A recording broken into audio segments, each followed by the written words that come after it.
بسم اللہ الرحمن الرحیم۔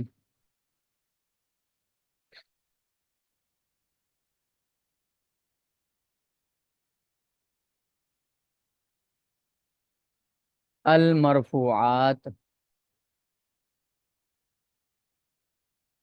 ہوا ما اشتمل علی علم الفاعلیت۔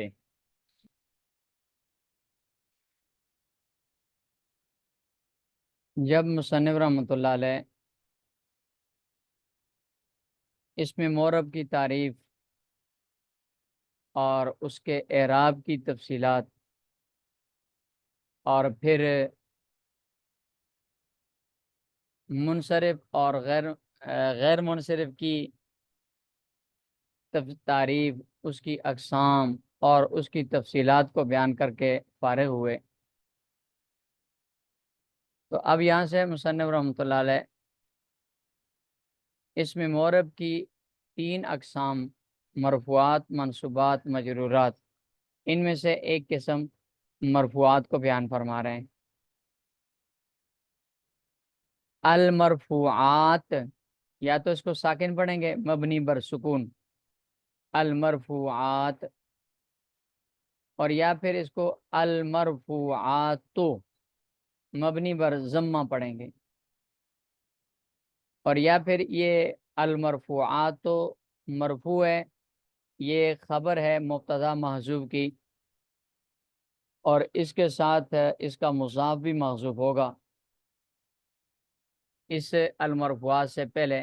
اور عبارت ہوگی ھذا باب المرفوعات۔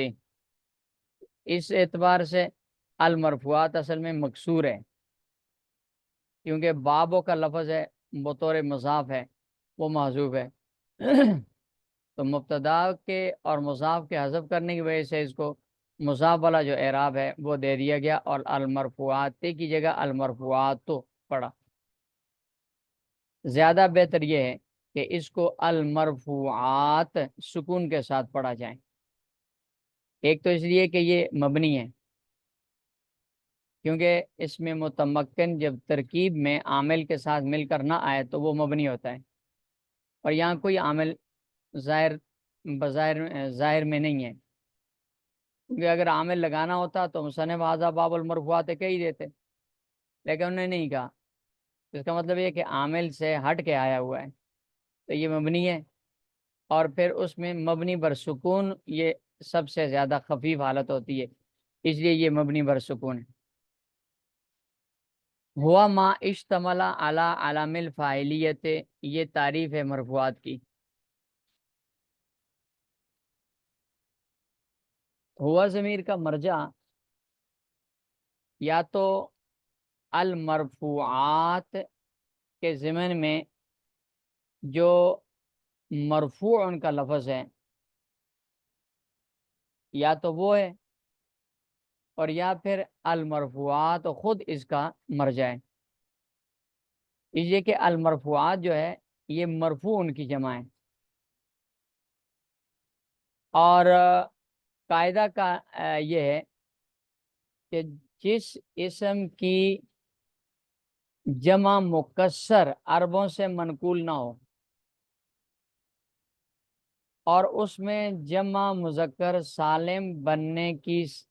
صلاحیت بھی نہ ہو، یعنی جمع مذکر سالم کے قانون کے مطابق بھی وہ جمع نہ بن سکتی ہو، تو اس کی جمع مؤنث سالم کے وزن پر لائی جاتی ہے،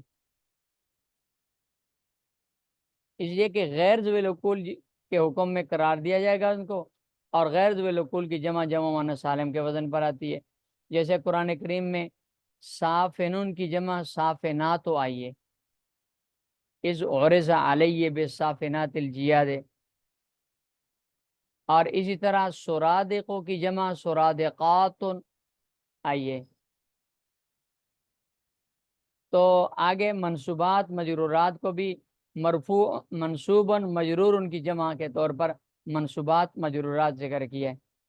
اسی طرح حمام ان کی جمع حمامات آتی ہے۔ تو قاعدہ یہ کہ جس لفظ کی جمع مکسر عربوں سے منقول نہ ہو اور جمع مذکر سالم بننے کی شرائط اس میں نہ پائی جاتی ہوں تو اس لفظ کی جمع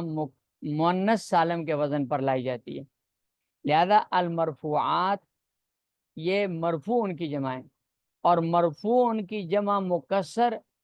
المرافیع عربوں سے منقول نہیں ہے،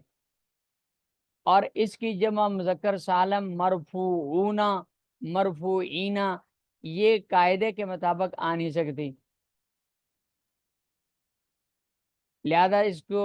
اس کی جمع مرفوع ان کی جمع مرفوعات جمع مؤنث سالم کے وزن پر لائے گی. تو ہوا ضمیر کا جو مرجع ہے وہ یا تو المرفوعات کا لفظ ہے یہی والا، اور یا پھر اس کا جو مفرد ہے مرفوعن وہ اس کا مرجع ہے. اگر ہوا ضمیر کا مرجع وہ مرفوع کا لفظ ہو تو پھر کوئی اشکال نہیں ہے، اس لیے کہ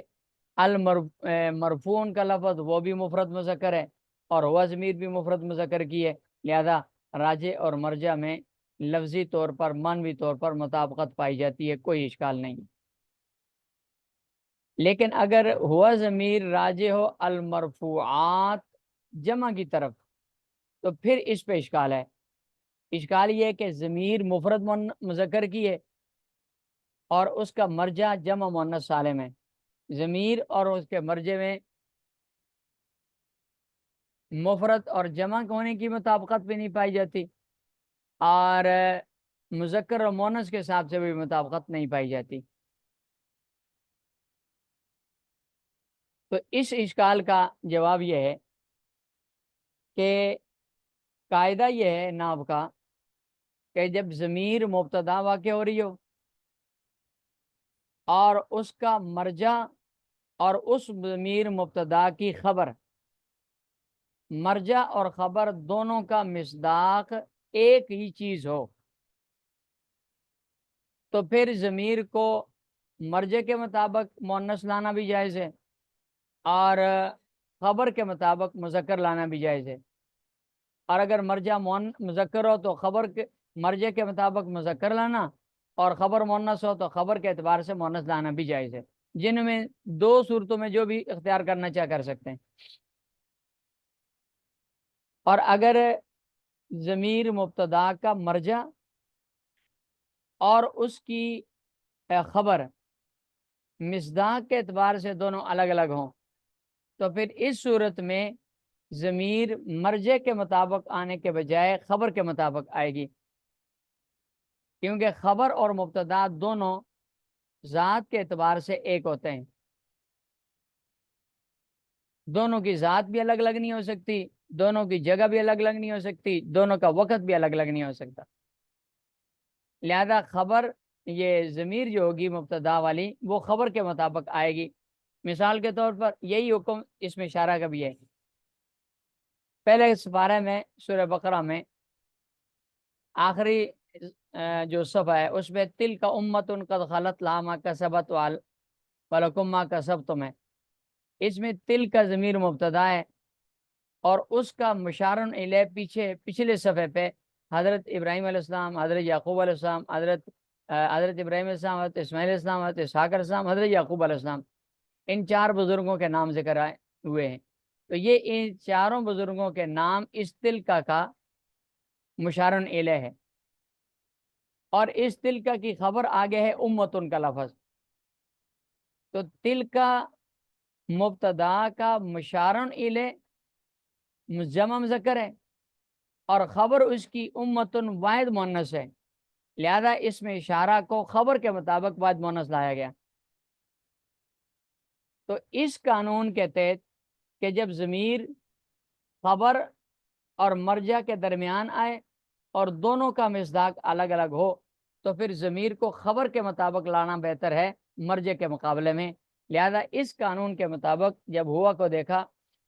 تو ہوا ضمیر یہ مبتدا ہے، اس کی خبر ہے یہ ما موصولہ، اور اس کا مرجع ہے المرفوعات کا لفظ. تو مرجع مؤنث ہے اور خبر ما مذکر ہے، لہذا ہوا ضمیر کو ما خبر کے مطابق مذکر لائیں. ہوا ما اشتمل علی علم الفاعلیت، یہ مرفوعات کی تعریف ہے کہ مرفوع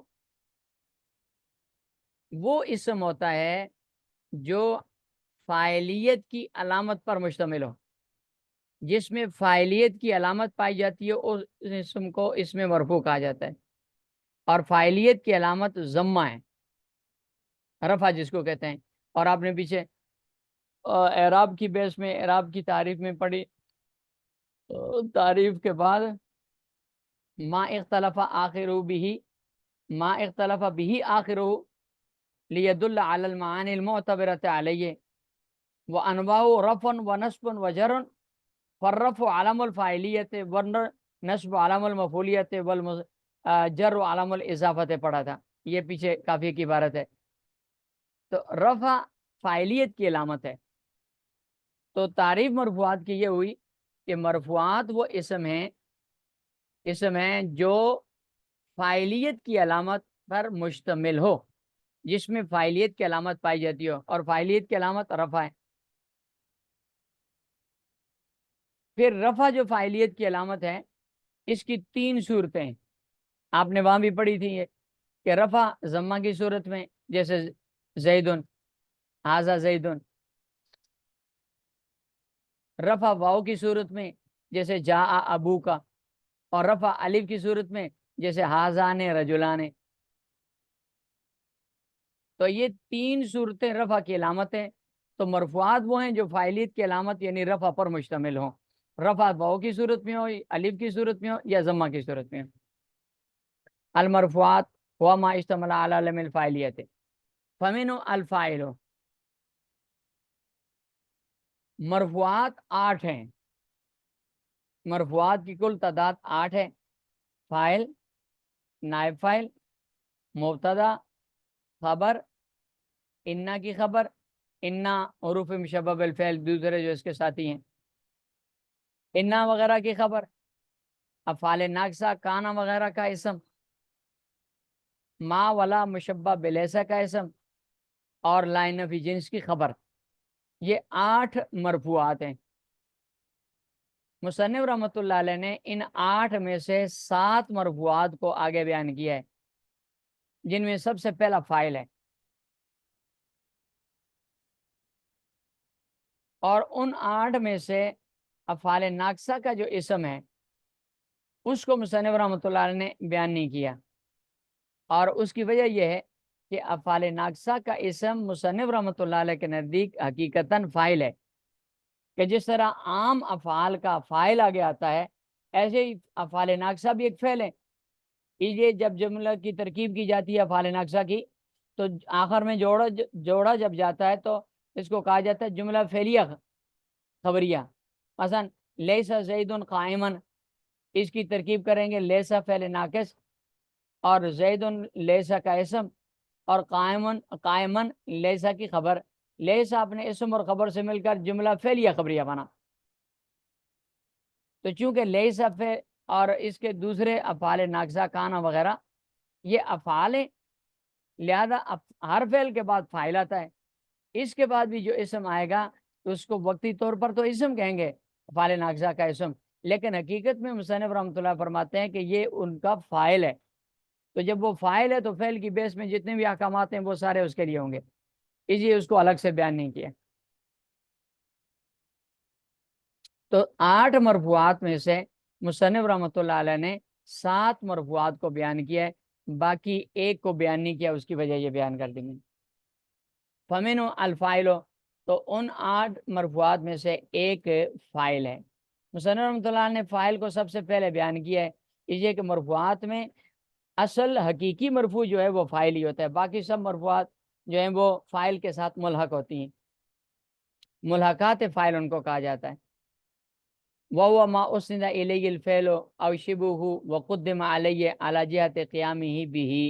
یہ فاعل کی تعریف ہے کہ فاعل ما وہ اسم ہے اسند الیہ الفعل جس کی طرف فعل کی نسبت او شبو یا شبہ فعل کی نسبت کی گئی ہو، وقدم علیہ اور اس فعل یا شبہ فعل کو اس اسم سے مقدم رکھا گیا ہو، اعلیٰ جہت قیامہ بھی، اور یہ نسبت ہوئی ہو اس اعتبار سے کہ یہ فعل یہ اسم اس فعل یا شبہ فعل کے ساتھ قائم ہے، یعنی یہ فعل اور شبہ فعل اس اسم کے ساتھ قائم ہے۔ تو فاعل کی تعریف یہ ہے کہ فاعل وہ اسم ہے جس کی طرف فعل یا شبہ فعل کی نسبت کی جائے اور اس فعل اور شبہ فعل کو فاعل سے مقدم رکھا جائے، اس طور پر نسبت کی جائے کہ یہ فعل اور شبہ فعل اس اسم کے ساتھ قائم ہیں۔ اس تعریف میں یہ جو لفظ ما ہے، یہ ما بے معنی اسم کے ہے، ما سے مراد اسم ہے، یعنی فاعل کا اسم ہونا ضروری ہے، خواہ اسم حقیقی ہو، جیسے قام زیدن میں زیدن یہ اسم حقیقی ہے، یہ آگے مثال بھی آ رہی ہے، اور یا اسم تعویلی ہو، اسم تعویلی یعنی وہ فعل جو حروف مصدر کی وجہ سے مصدر کی تعویل میں ہوتا ہے، جیسے آجبنی ان تضرب زیدن، ان تنصر زیدن، یہ تنصر فعل مضارع ان ناصبہ کی وجہ سے نصر کا مصدر کے معنی میں ہے، اور عبارت ہے آجبنی نصر کا زیدن، آپ کے زید کی مدد کرنے نے مجھے تعجب میں ڈال دیا۔ تو آجبہ کا فاعل نصر کا مصدر ہے، لیکن یہ مصدر اصلی اسم نہیں ہے بلکہ فعل سے تعویل کر کے اس کو مصدر بنایا گیا ہے۔ تو یہاں اسم سے ما سے مراد اسم ہے، اور اسم خواہ حقیقی ہو یا اسم تعویلی ہو، دونوں فاعل بن سکتے ہیں۔ آگے مبتدا کی بیس میں بھی آئے گا کہ مبتدا اسم حقیقی بھی ہوتا ہے اور اسم تعویلی بھی ہوتا ہے، وہ انشاءاللہ وہاں پر آ جائے گا۔ وسند الیہ الفعل، فعل سے مراد عام افعال ہیں، اور شبہ فعل سے مراد یہاں مصدر، اسم فاعل، صفت مشبہ، اسم تفضیل اور اسم مبالغہ ہے۔ اسم مفعول جہاں اس میں شامل نہیں ہے، کیونکہ مفعول کا فاعل نہیں ہوتا بلکہ نائب فاعل ہوتا ہے، اس لیے وہ یہاں اس شبہ فعل میں شامل نہیں ہے۔ وقدم علیہ، یہ قید ہے فاعل کی تعریف میں، لیکن یہ شرط کے قائم مقام ہے، اس لیے کہ یہ اصل میں مصنف رحمۃ اللہ علیہ نے کوفیوں کے مذہب کو رد کرنے کے لیے یہ شرط ذکر کی ہے، کیونکہ کوفیوں کا مذہب یہ ہے کہ فعل اور فاعل کے درمیان یہ ترتیب ضروری نہیں کہ پہلے فعل ہو پھر فاعل ہو، پہلے شبہ فعل ہو پھر اس کے بعد اس کا فاعل ہو، یہ ترتیب ضروری نہیں ہے، بلکہ ان کے نزدیک فاعل کو فعل اور شبہ فعل سے مقدم کرنا بھی جائز ہے۔ لہذا زیدن قامہ، ان کے نزدیک قامہ فعل ہے اور زیدن اس کا جو پہلے ہے، زیدن قامہ میں زیدن اس کا فاعل مقدم ہے، اور ان کے نزدیک جائز ہے، لیکن بصریوں کے نزدیک یہ جائز نہیں ہے۔ بصریوں کے نزدیک فعل کے لیے فاعل کے لیے فعل سے مؤخر ہونا ضروری ہے۔ اگر فعل سے جو اسم مقدم ہوگا وہ مبتدا ہوگا، جیسے زید قامہ میں زید مبتدا ہے، قامہ اس کی خبر ہے، جملہ فعلیہ، یا پھر مفعول ہوگا، جیسے ایاک نعبد و ایاک نستعین میں ایاک ضمیر منصوب منفصل، یہ مقدم ہے اور یہ مفعول ہے نستعین اور نعبدو کا۔ تو بصری حضرات کے نزدیک فاعل کے لیے ضروری ہے کہ وہ فعل سے مؤخر ہو، مقدم فاعل نہیں ہو سکتا، اس لیے انہوں نے اس قید کو یہاں بیان کیے بطور شرط کے، تاکہ کوفیوں کا مطلب اس سے احتراز ہو جائے۔ وقدم علیہ، اور اس فعل یا شبہ فعل کو اس اسم سے مقدم کیا گیا ہو، اعلیٰ جہت قیام ہی بھی، یہ نسبت کی کیفیت بیان کر رہے ہیں کہ اس اسم کی طرف فعل یا شبہ فعل کی نسبت بطور قیام کے ہو۔ قیام کی دو صورتیں ہیں، یعنی وہ فعل اس فاعل میں پایا جاتا ہو، قیام کا یہ مطلب ہے، اور اس قیام کی پائے جانے کی دو صورتیں، ایک صورت یہ کہ اس فاعل سے وہ فعل صادر ہوا ہو، جیسے اکلا زیدن، زید نے کھایا، ضرب زیدن زید نے کیا مارا، نصر زیدن زید نے مدد کی، اعلی زیدن علی سطح زید چھت پر چڑھ گیا، سعیدہ زیدن علی السلم زید سیڑھی پر چڑھ گیا۔ اب یہ سارے جو فعل ہیں یہ وہ فعل ہیں جو فاعل سے صادر ہو رہے ہیں، اور دوسری صورت یہ ہے کہ وہ فعل اس فاعل میں پایا جائے، جیسے مریض زیدن زید بیمار ہو گیا۔ اب بیماری کا فعل زید سے صادر نہیں ہوتا بلکہ بیماری زید کے اندر پائی جاتی ہے۔ مات زیدن زید فوت ہو گیا، فوت ہونے کا کام زید سے صادر نہیں ہوا بلکہ موت زید کے اندر آئی ہے، زید میں پائی گئی ہے، زید فوت ہو گیا۔ تو اس قیام کا مطلب یہ ہے کہ وہ فعل اور شبہ فعل اس فاعل سے صادر ہوا ہو یا فاعل میں پایا گیا ہو، اس کو کہتے ہیں فعل کا شبہ فعل کا فاعل کے ساتھ قائم ہونا۔ مثلو یہ آگے مثال بیان کریں، قام زیدن جیسے زیدن، قام زیدن میں قام فعل ہے اور زیدن اس کا فاعل ہے، قام فعل اپنے زیدن فاعل سے مقدم ہے، اور قیام زید میں جیسے صادر ہوتا ہے، کھڑا ہونے کا فعل زید سے صادر ہوا۔ وزیدن قائم ابوہ، اسی طرح زیدن قائم ابوہ میں یہ شبہ فعل کی مثال ہے کہ قائم صیغہ صفت اس میں فاعل ہے اور آگے یہ ابوہ اس قائم کا فاعل ہے، اور ابوہ فاعل سے قائم شبہ فعل کو مقدم کیا گیا ہے اور قیام اس سے صادر ہوا ابو سے۔ والاصل ان یلی الفعل،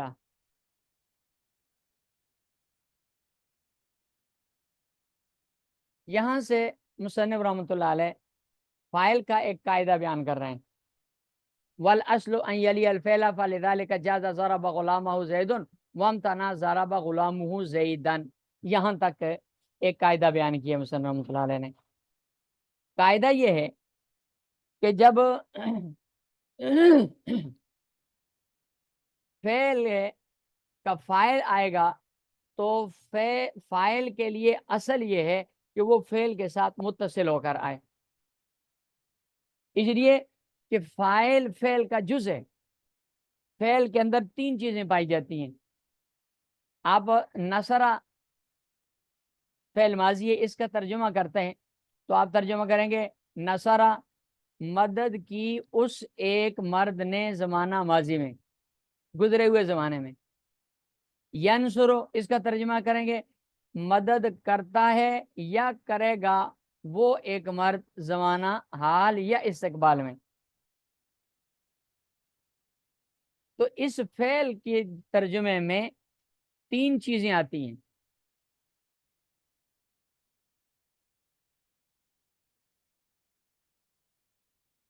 نمبر ایک کام، مدد کی، مدد کرتا ہے، یہ کام ہے۔ نمبر دو اس ایک مرد، فاعل ہے، فاعل کا ذکر اس ایک مرد نے۔ نمبر تین زمانہ، ماضی میں یا مستقبل یا حال میں۔ یہ تین چیزیں فعل کا جز ہیں، کام جس کو مصدری معنی کہتے ہیں،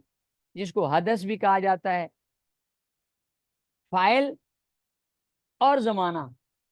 یہ تین چیزیں فعل کا جز ہے، فعل کے معنی میں پائی جاتی ہیں۔ تو اور پھر یہ جو فاعل ہے اس کے بغیر فعل اور زمانے کے بغیر فعل مکمل نہیں ہو سکتا، تو چونکہ فاعل فعل کا جز ہے اس لیے جز کے لیے بہتر یہ ہے کہ وہ اپنے کل کے ساتھ جڑا رہے، اس لیے اصل یہ ہے کہ فاعل اپنے فعل کے ساتھ رہے گا۔ اگر فاعل اور فعل کے درمیان کسی وجہ سے کوئی فاصلہ آ جاتا ہے تو وہ وقتی ضرورت کی وجہ سے ہو تو جائز ہے، اور اگر مستقل ہو تو ناجائز ہے، سوائے چند صورتوں کے وہ آگے آ رہی ہیں۔ اس لیے مصنف رحمۃ اللہ فرماتے ہیں فلذلک جاز ضرب غلامہ زید، ضرب غلامہ زید جائز ہے، ضرب فعل ہے اور یہ زید اس کا فاعل ہے، بیچ میں غلام و مفعول کا فاصلہ ہے، تو یہ جائز ہے، اس لیے کہ یہ فاصلہ وقتی ہے، صرف لفظی ہے، کیونکہ یہ مفعول ہے اور مفعول کا درجہ فاعل کے بعد ہوتا ہے، لہذا اصل میں یہ ہے ضربہ زید غلام ہوئے، بس صرف کسی وجہ سے غلام کو مقدم کر دیا ہے، اور وہ وجہ آگے انشاءاللہ آ جائے گی۔ لیکن وَامْتَنَعَ ضَرَبَ غُلَامُهُ زَیدًا، یہ عبارت ٹھیک نہیں ہے، اس لیے کہ اس صورت میں غلام فاعل جو ہے یہ ضربہ کے ساتھ تو متصل ہے، لیکن اس کے ساتھ لگی ہوئی جو ضمیر ہو یہ زیدن کی طرف جا رہی ہے، راجع ہے، اور چونکہ غلام و ضربہ کا فاعل ہے لہذا اپنی جگہ پر متصل ہو کے آیا ہے فعل کے ساتھ، اور زیدن اس کا مفعول ہے تو یہ اپنی جگہ پر آیا ہے مؤخر ہو کر۔ لیکن یہاں خرابی یہ ہے کہ اس کی یہ جو ہو ضمیر ہے یہ جا رہی ہے اس زیدن کی طرف، تو قاعدے کے خلاف ہے، کیونکہ قاعدہ یہ ہے کہ ضمیر بعد میں ہوتی ہے اس کا مرجع پہلے ہوتا ہے، اور یہاں مرجع بعد میں ہے ضمیر پہلے ہے، لفظاً بھی پہلے اور جگہ کے اعتبار سے رتبے مقام کے اعتبار سے بھی پہلے، کیونکہ فاعل کا رتبہ فاعل کی جگہ مفعول سے مقدم ہوتی ہے، اس لیے یہ عبارت جائز نہیں ہے۔ والاصل ان یلی الفعل، اصل یہ ہے کہ فاعل فعل کے ساتھ مل کر آئے، فلذلک جاز ضرب غلامہ زید، یہ عبارت جائز ہے کہ زید مارا غلام کو زید نے، ممتنع ضرب غلامہ زیدن، اور ضرب غلامہ زیدن یہ ممتنع ہے۔ یہاں سے چلیں آگے، کل پڑھ لیں گے، کافی سارا سبق ہو گیا ہے۔